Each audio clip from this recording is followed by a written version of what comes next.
Coach, you got 9 different position groups represented by this class. How important is that variety for this program now and down the line? Yeah, I think we're always going to be a high school recruiting team, and if you can identify guys that we feel like can win in the Big Ten, and then you get them in your program and develop them, hopefully that we get these 21, and next year at this time, there's been a number of them that have played for us, but also that we retain in the program. And then year 2 in the program, then they may be a starter. Okay, and I'm not saying, some of these guys may come in and start right now. I'm not saying they're not, but also the ability at each position to get a core group of guys, add to the guys that we signed in the short cycle last year, add this group to it, and then you've got a strong foundation of what it's really supposed to start looking like. And I think that's really, really important on the flexibility of the roster by position to get every single position represented in some context. Over the past couple of weeks, you've mentioned retention on your own, like keeping the key players here. I guess just as of today, what's your vibe on that? Like your confidence level that you're going to be able to do that? Confidence level, it changes minute by minute, and I wish I had a great answer. There's no, and I'm not trying to be hard to work with on this. I feel good about it, but also I didn't bring my phone in here and I could walk out the door and have 5 guys saying, hey, we decided we're going to go elsewhere. So it's daily. We've had exit meetings with all the players on the team. I feel like we're in a good spot. That can change in a moment's time, for the good or the bad. So we're continuing to work on that, understanding, how important it is, hopefully, to keep a number of these guys, because I do feel really strongly about the core nucleus of guys that we have. If we can keep them another year in the system and the program, certainly going to help us out. As professionals, is that the same skill set as when you're closing a high school recruiting class? Is it a completely different part of the job? Like, do you understand? Like, is there a correlation there? I think some of the guys that have college experience, I think there may be more opportunities because they've proven it on this level to an extent. There's actual validation of them playing in a college game. Okay, so coaches can identify that and see that and say, okay, I see the body of work there, his skill set compared to a high school player that's just played high school ball. So yes and no, honestly, on what that looks like. I think there's some carryover and similarities, but some differences as well. And you ended the season, I think, with 5 scholarship quarterbacks, and now you're adding another with Corin. Is that a position you're going to still be aggressive with in the portal, or does it have to be attrition in order for that to make sense roster-wise? Yeah, it all depends on who ends up deciding to stay. You talked about the early guys in the class and how they kind of helped build this thing, but the guys who are already here, we saw them, through 10 straight losses come up here and continue to say the foundation is there. They're still playing for something. How much of a selling point is that, where those guys have the right mindset through, what you went through this season? No, I think for the most part, you talk to the guys, and I had senior exit meetings individually with every single senior, and you listen to the things they were saying, and I don't think they were just telling me what I wanted to hear. They were very, very honest and open about a number of things, which was great, and I respect it because they did, even though we fell short in win-loss. There was a lot of great things that came out of that, and how close we all feel like that we are. And my regret, one of my regrets with them is that I could not get that group to a bowl game because I wanted to experience that with those guys. And that they had echoed the same things, but also it was a little bit for me in a good place to be able to hear what they thought, how close we really are.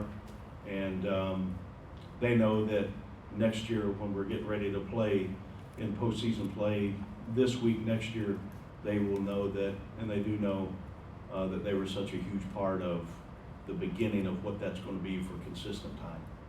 So, I think Izaiah Wright might have been your guys' most productive signee as far as their senior season. Just what do you like about his game and his skill set? I do think the way he runs, pad level toughness, I do think he's got some speed, really, really good vision, and he's built physically like a guy that can come in and help us right away. And he's got the right demeanor. I think he's got the right mindset. He won't shy away from pass protection.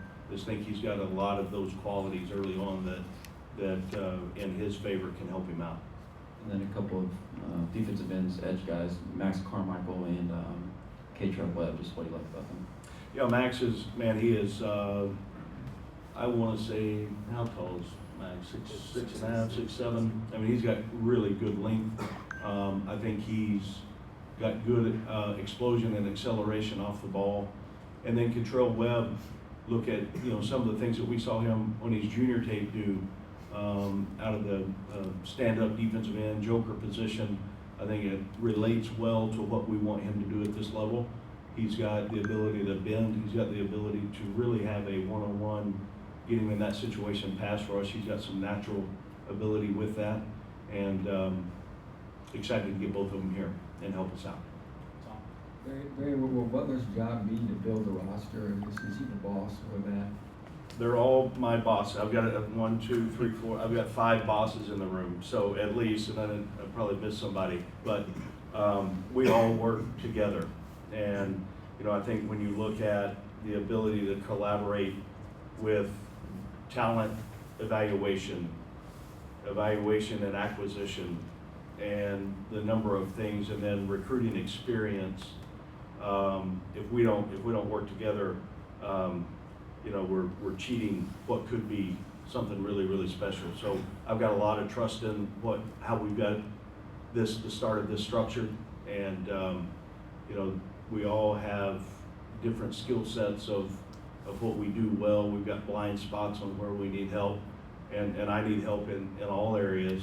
And but I'm in a really good spot on where I think this thing is going, from evaluation, recruiting, and then going and securing guys. More questions for Coach? Sam, one more.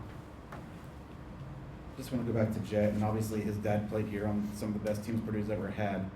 When you have legacy kids who are that talent, how important is it that you kind of dip into things that happened 25 years ago to kind of sell them? Yeah, I think, and every situation will be different. Some, there was, and I'm going to go back on just a personal story. I had a younger brother that followed me, and, I played at a certain place, and I could not understand why we couldn't get, neither could the coaches. They couldn't understand why I couldn't get him to come play where I did in college. But he didn't want any part of that. He wanted to go write his own story. And he didn't. He went elsewhere.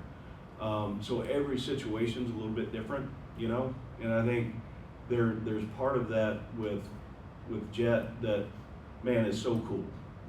John was a really good player, and excited to have part of that history. He taught me a lot about some of his teams, on what that looked like, and the coaches, and so that was good for me. But also Jet's going to write his own, write his own story and blaze his own trail. There will always be a component of that because of the connective piece. But I've got to be careful not to always just assume, well, Jet wants to come here because his dad did, because I go back to what it was like for me and my own family, or what that looked like. I just don't want to assume that, hey, we're going to go get this kid because his dad or his uncle played here. That may not be the case, or I think it certainly helped us in this situation. But also, I want Jet to be his own guy, and do his own thing, and also he'll be reminded plenty of times that his dad played here, and that's great. But also, my challenge is to get Jet to be the best him and put him in position to be successful. All right. Thanks, Coach.